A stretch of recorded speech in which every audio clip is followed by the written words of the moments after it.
So ito, pinaghalo nyo ito na ano? Adhesive kay semento.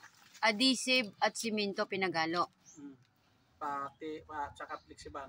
Flexiban, adhesive at saka simento pinaghalo. Para ito pandikit ng? Pang shelf ng ano? Pang shelf ng mga butas-butas na ano? Oh, okay. So itong pinaghalo na ito na adhesive, simento at flexiban, ginagamit ito para kung ang inyong rooftop na sementado na walang bubong ay may mga bitak at tumutulo sa baba. So ito ang pinakamabisa na paraan para ma-solve ang problema ng tulo sa bahay na gawa ng ulan, malakas na ulan. So ayan ito yung ating maibibigay na tips sa inyo ngayon, yung pagmi-mix ng adhesive, flexiban at semento. Ayan, ganyan siya. So pag halu-haluin nyo yan, anong klaseng cement, anong klaseng flexiban pala yung puti, no? Flexiban, yung puti. Ayan. Tapos yung isa, yung adhesive. Ano eh? Ito yung adhesive, powder din pala yan? Powder din. Powder din pala ang adhesive. Tapos semento powder, ay ano din, ganyan din. At saka ito lang, yung flexiban, yung basa. Basa. Para kung sa tiles, tubi ang nilakot na, yun ano naman. Halo. Sa rooftop naman, hindi na tubi. Okay. Flexiban na. Yan. So flexiban pala, ito yung itsura niya. Ito yan siya, parang gata. Ayan parang pintura na puti na parang gata. So ihahalo yan siya dyan sa semento na yan at saka may tatlong klase. So ngayon, kung may mga bitak yung mga rooftop nyo na ganito, may tulo doon. Tulad doon, nalagyan na nila yan dyan banda So ito yung ididikit nila tulad nito Ayan na siya Ayan na siya, ayan na ang dating niya. So may malaking tulo banda dito pag umuulan dun sa baba, sa loob ng bahay. So ganyan siya. So titigas yan at titingnan natin kung mabisa. Basta ang sabi nila 100% daw maganda ito. Ayan, so ganyan ang idea nila. So itong mga tao na to nagsitagalan na ito sa ganitong trabaho, no? Manong, ilang taong ka na nagtatrabaho ng ganito? Siguro may mga sobrang, may lapit na time kasi. 30 years na? Gumagawa ka ng bahay? At saka ano pa ang kaya niyong gawin? Gumagawa ng bahay, mga toilet, lahat ng kabuuan ng bahay ginagawa niyo? Itong isa kong kasama, ang expert siya saan? Expert niya sa furniture. Furniture, paggagawa ng mga cabinet or? Mga salaset. Gumagawa din siya. Talented pala ito si Mano. Sa katre. Napaka-talented. Lahat alam nila, pati magkabit ng aircon, gumagawa ng mga measurements lahat, alam nila, lalo na ito. Ito yung pinaka-importante sa lahat kasi malaki ang problema sa bahay kapag tumutulo. Malaki talaga ang problema pag tumutulo ang bahay, pag malakas ang ulan. Kaya ginagawa nila ng paraan ngayon para maibsan yung tulo sa baba ng bahay. Sayang yung mga gamit pag nabasa ng ulan, lalo na yung mga TV. So ito yung pinaka-the best pwede nyo itong gawin. Maghalo lang na semento, adhesive, tsaka flexiban. Ayan na, semento, adhesive, flexiban. Kaso lang itong flexiban may pagkamahal, no? Mahal itong flexiban na ito, ganyang kalaki Anong size nito? 4 liters. One paint. 4 liters ang 1 fill. Ano nin tawag nila? Fill mo. Fill. So fill 3,000 plus. 3,000 plus pesos ang presyo nito. Mahal ito siya. Kaya I think Kung sa galon, amo mo yung galon Yun ang galon maliit. 890. 890.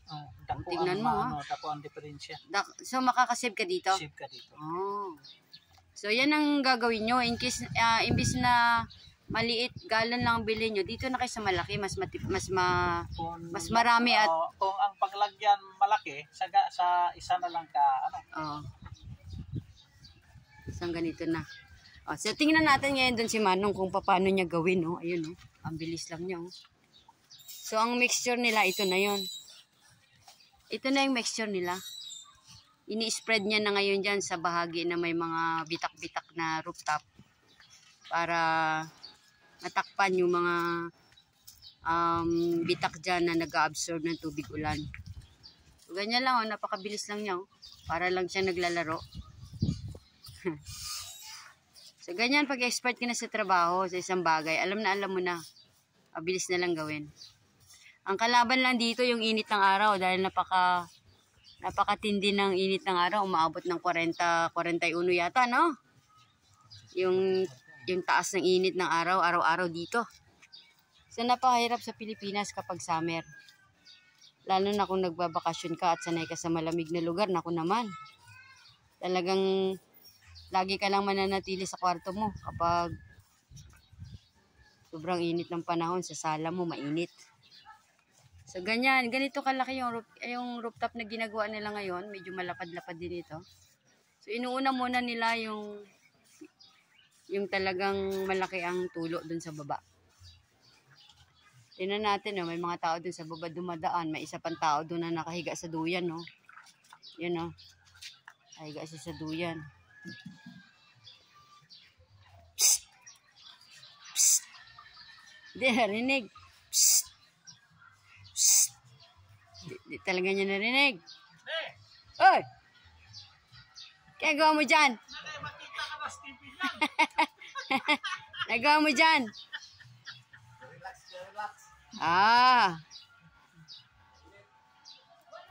Sa mataas tayo. Nandito tayo ngayon sa rooftop ng bahay ko. Ayan, masarap magsampay dito, oh. Masarap magsampay dito. Talagang mabango ang damit. Kasi dry na dry talaga siya. So, ganito pala ang kulay niya, oh. Ganito ang kulay. Hindi masyado makita kasi maaraw. Right. So, ang una nilang ginawa dito, kinuskus muna nila yung mga nakadikit na mga dumi-dumi sa semento dito. Kinuskus nyo, no?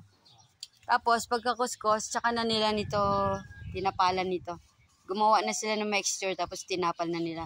Binabrush na nila dito ngayon. So, titingnan natin kung ano resulta nito. Sana mabisa ito, no? Hindi basta-basta ang ginastos natin dito. Naka-4,000 tayo dito. Kulang pa. Kulang pa, no? Ang 4,000 kulang pa dito sa isang drum na ito na flexiband, waterproofing. So, tingnan nyo, tandaan nyo yan, ayan ang kanyang brand. Waterproofing ang nakalagay. 100% acrylic. Punta lang kayo dyan sa mga tindahan ng mga ganito. Marami kayo mabibili dyan. Magtawad na lang kayo kung makakatawad kayo. Pero ang presyo nito ay mahigit 3,000. Tindi ng init. So ito ay part ito ng rooftop. Part ito ng rooftop. Pinalagyan ko nito. Yan. Binabubungan ko kasi ang baba niyan hagdanan. Yan, o. Hagdanan pa baba doon. So yun ang kusina ko. So kailangan meron siyang ganito kasi kung wala, pag umulan, ang hagdanan yan, pumapatak ng ulan dyan, pababa doon. Kaya kailangan siya may bubong. Tapos sila dito, habang gumagawa, kailangan nila nito ng trapal. Nilagyan nila nitong trapal para hindi sila mainitan. Ayan, o.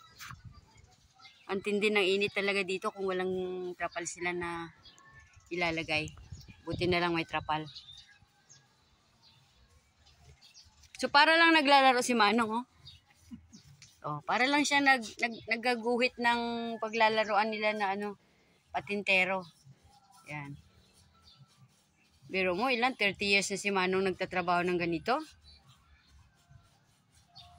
Kaya masasabi nating mabilis at napaka-professional gumawa kasi pulido. Mura pa, no? Manong, no? Mura pa. Yung sa iba, mahal-mahal, tapos hindi man maganda yung gawa. Iba talaga yung trabaho na galing sa puso. Nagtatrabaho dahil sa quality ng kanilang kakayanan, hindi nagtatrabaho dahil sa bayad, no?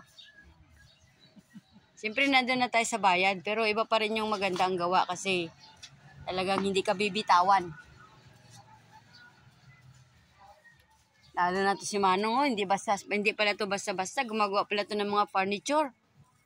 E di dami mo na nagawang furniture. Magkano naman yung mga set ng furniture mo? Depende sa kahoy. Meron ka palang pinagtatrabahoan na na shop? O personal mo lang? Sila na umu-order sa'yo? Mga kung anong style na gusto nila. Yan. So 2 days lang matatapos nyo ito? Bukas na to bukas? Tapos na to bukas?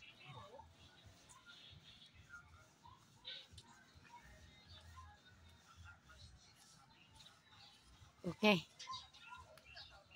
Pero yung semento nyo okay na? Yan na lang yung flexiban na lang.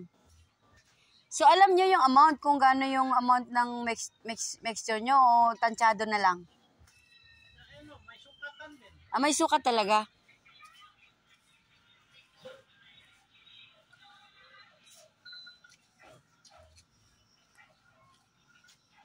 Okay.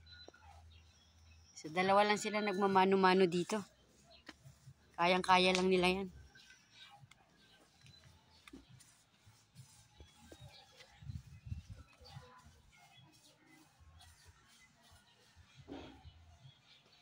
Mabilis lang siya matuyo. Oo. Mabilis lang din siya matuyo. So ito pala, may nakita kayo ditong bitak.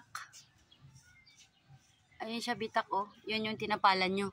Kasi tingin ko dyan yan nag-absorb yung ulan, no? Oo.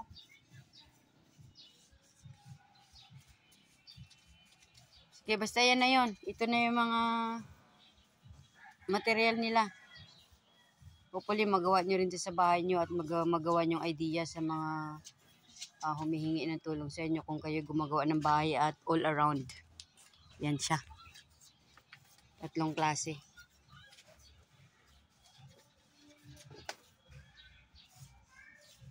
Okay?